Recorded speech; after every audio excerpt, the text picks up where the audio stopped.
Hey, what's going on everybody? I'm your host GameStradamus, and welcome to my review of Supreme Commander 2.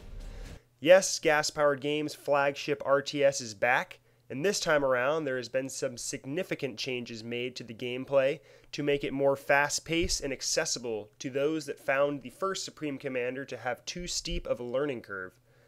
Now, I think that the changes that they made to this game really help it out and really encourage players to check out the multiplayer section of the game, which is really what gives any RTS its longevity.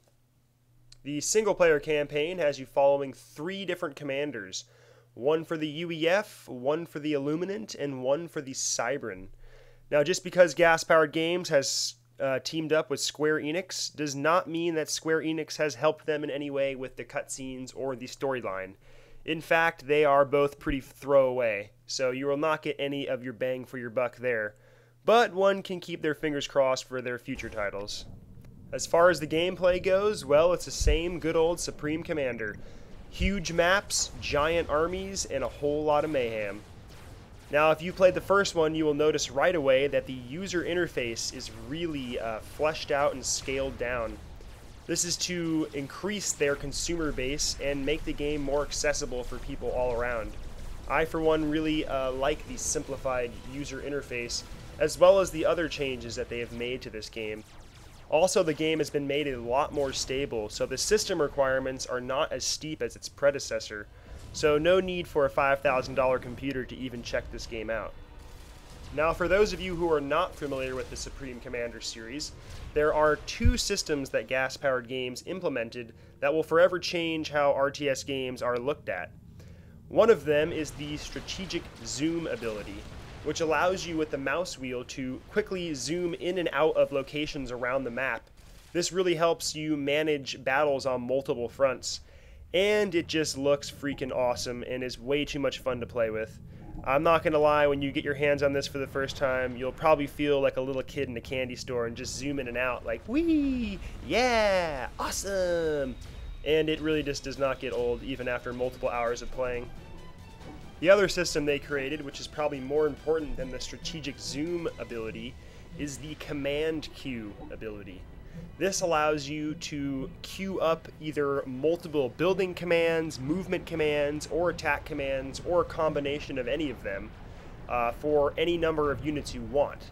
This really helps you manage your armies in an RTS game, as it allows you to plan ahead and let your units manage themselves.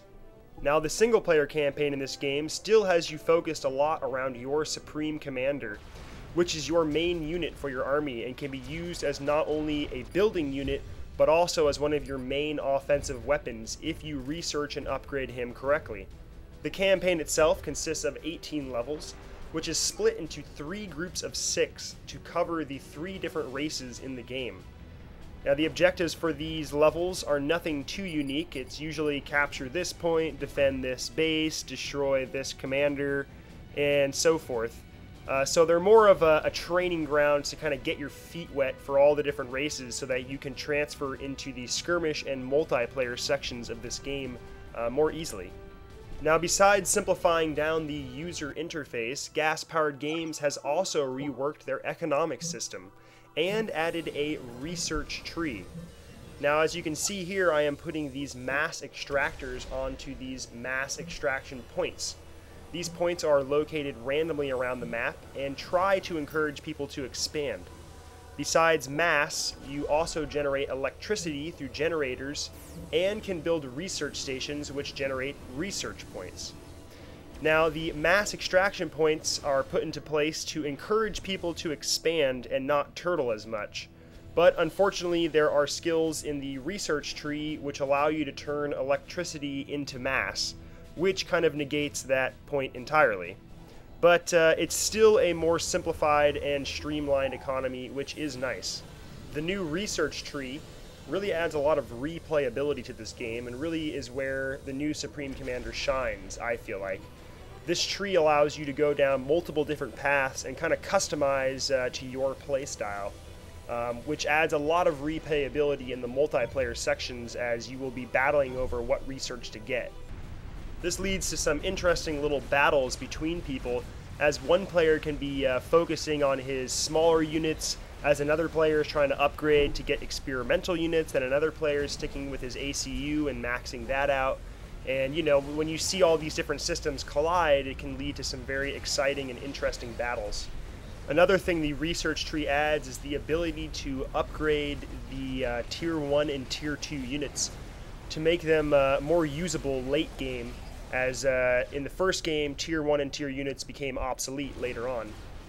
Experimental units are back this time around and more badass than ever, and luckily in Supreme Commander 2 you get access to them a lot earlier than you would in Supreme Commander 1. So they play a more pivotal role as part of your army or base defense. And yes, that is some sort of hulking Dinobot there, some fire-breathing, tank-like armored dinosaur. Why he's in the game, I have no idea, but he is quite a lot of fun to use and watch pummel enemy bases. One thing Supreme Commander 2 does well is its unit design. The units in this game are pretty cool looking, especially the experimental units and the bigger units in the game, like these Navy ships, for example, that can sprout legs and walk on land. That's just a pretty cool unit design idea, and when you see a lot of these units battling each other out on these epic battlefields, it leads to some pretty cool battles if you are an RTS fan. Although Supreme Commander 2 is a nice step up from the first one, it does still have its fair share of issues. Namely, the pathfinding can sometimes be a little glitchy, the computer AI is pretty straightforward and predictable, and aesthetically speaking, I wish the game was a little sharper graphically.